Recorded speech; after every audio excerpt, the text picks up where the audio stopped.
शिवसेना उद्धव बाळासाहेब ठाकरे पक्षाचे आमदार सुनील शिंदे आपल्या सोबत आहेत. त्यांच्याशी आपण बातचीत करणार आहोत. हिवाळी अधिवेशन सुरू झालेलं आहे, पहिला दिवस या हिवाळी अधिवेशनाचा. मात्र या ठिकाणी जर ईव्हीएमचे एकीकडे मुद्दे असतील तर दुसरीकडे तुम्ही सभागृहामध्ये बीएसटीचा मुद्दा आज मांडताना पाहायला मिळालाय. बीएसटीचे जर सातत्याने मुंबईतील अपघात पाहिले तर अगदी किड्यामुंग्यांसारखे मृतदेह जे आहेत ते पाहायला मिळत आहेत. काय सांगाल एकंदरीत? हो, कारण गेल्या वर्षभरातली आकडेवारी आज मी माझ्या मुद्द्याद्वारे सभागृहात ठेवली होती. शेवटी मुंबईकरांचा आज जीव धोक्यात आहे. मुंबईकरांना सुरक्षितता देणं हे शासनाचं काम आहे, महापालिकेचं काम आहे. आणि त्या दृष्टीने मग एखादी स्वायत्त संस्था या बाबतीत कुठेतरी कमी पडत असेल किंवा त्यांच्याकडे आर्थिक तंगी असेल तर या बाबतीत शासनाने बघायला पाहिजे, शासनाने लक्ष घालायला पाहिजे.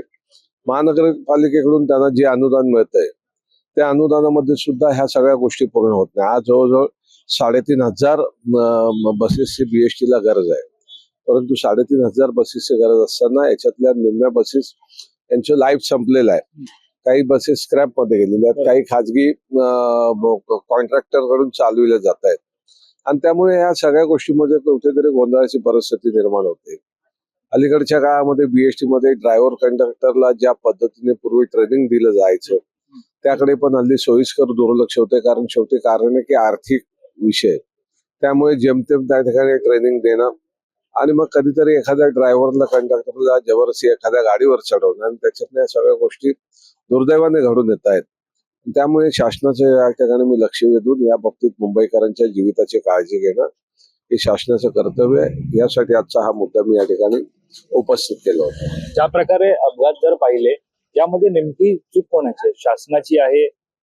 जे कंत्राटी प्रकरण जे आता होत आहे या ठिकाणी खाजगीकरण ज्या प्रकारे केलं जात आहे या सगळ्याची चूक आहे की प्रशासनाचं दुर्लक्ष होत आहे? नाही, मुळात खाजगीकरण जे होतंय हे खाजगीकरण एकतर कोणाच्या तरी सोयीसाठी किंवा कोणाच्या तरी मर्जी खातर त्या ठिकाणी होत आहे. आणि खऱ्या अर्थाने ह्या सगळ्या गोष्टी मुंबईकरांच्या जीविताला धोका निर्माण करणार आहेत. कोणाची तरी मर्जी सांभाळताना कोणाच्या तरी तर आता याच्यात मला तसं मला याच्यावर जर मी नाव घेतलं तर अनेक ठिकाणी अडचणी देखील निर्माण होतील. परंतु आता कुठेतरी हा विषय गांभीर्याने समोर यायला पाहिजे. कोणाचा तरी विषय सांभाळण्यासाठी किंवा कोणाचा तरी मर्जी सांभाळण्यासाठी आपण एका चांगल्या स्वायत्त संस्थेला या ठिकाणी डुबवतोय. एका स्वायत्त संस्थेविषयी या ठिकाणी लोकांमध्ये एक विश्वासार्हता आहे ती कुठेतरी नष्ट होत चाललेली आहे.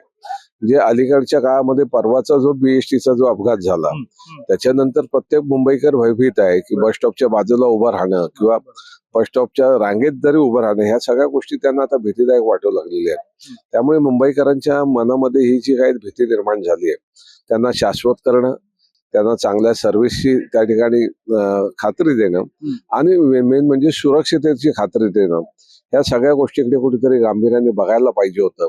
शासनाने या ठिकाणी जरी निवेदन केलं असलं माननीय मुख्यमंत्र्यांनी तरी सुद्धा या बाबतीत जोपर्यंत प्रशासनाच्या ज्या काही आर्थिक गोष्टी आहेत त्या पूर्णत्वास जात नाही तोपर्यंत हा बीएसटीतला गोंधळ अशा तऱ्हेने सुरू राहणार. पण सातत्याने जर पाहिलं जे अपघात आहेत बीएसटी मधून होत आहेत, तुम्ही जसं म्हणालात की अनेक बस गाड्या ज्या स्क्रॅपला सुद्धा जायला हवेत मात्र गेलेल्या नाहीयेत, याचा पाठपुरावा तुम्ही करणार आहात का आणि या संदर्भातील काही कायदेशीर कारवाईबाबत मागणी करणार आहात का? नाही, निश्चित आहे. एक जागरूक मुंबईकर म्हणून आम्हाला मुळात हे बघायला पाहिजे.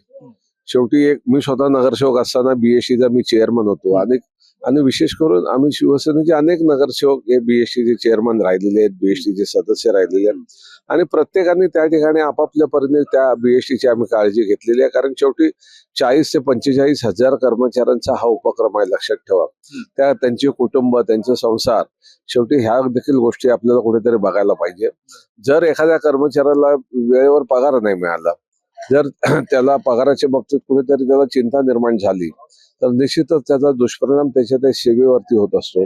कारण शेवटी त्याला त्याचं घर दिसत असते, मुलाबाळांचं शिक्षण दिसत असते, त्याचं पुढील भवितव्य दिसत असते. मी ज्या उपक्रमात नोकरी करतोय त्या उपक्रमच मला नोकरीची शाश्वती देत नसेल, माझ्या आर्थिक मेहनतानं मला त्या ठिकाणी मोबदला माझ्या वेळेवर मिळत नसेल तर त्या चिंतेमध्ये असताना अशा तऱ्हेचे दुर्दैवाने अपघातही घडू शकतात. त्यामुळे सगळ्याची काळजी शासनाने निश्चित घ्यायला पाहिजे आणि ते घेण्यासाठी आम्ही या ठिकाणी जागरूक आहोत आणि शासनाकडून हे करून घेऊ. एक वेगळा प्रश्न आहे. खरं तर आपण पाहतो सिद्धिविनायक जे मंदिर आहे त्या मंदिरातील विश्वस्त असतील, सदस्य असतील, त्यांचा कार्यकाळ जो आहे तो 3 वर्षांवरून आता 5 वर्षांसाठी करण्यात आलेला आहे. काय सांगाल एकंदरीत? नाही ना, कसं आहे, आता शेवटी हा शासनाचा अधिकार आहे. या लोकशाहीमध्ये खासदार आमदार यांना 5 वर्षाची मुदत असते. 5 वर्षाच्या मुदतीनंतर निवडणुका होत असतात.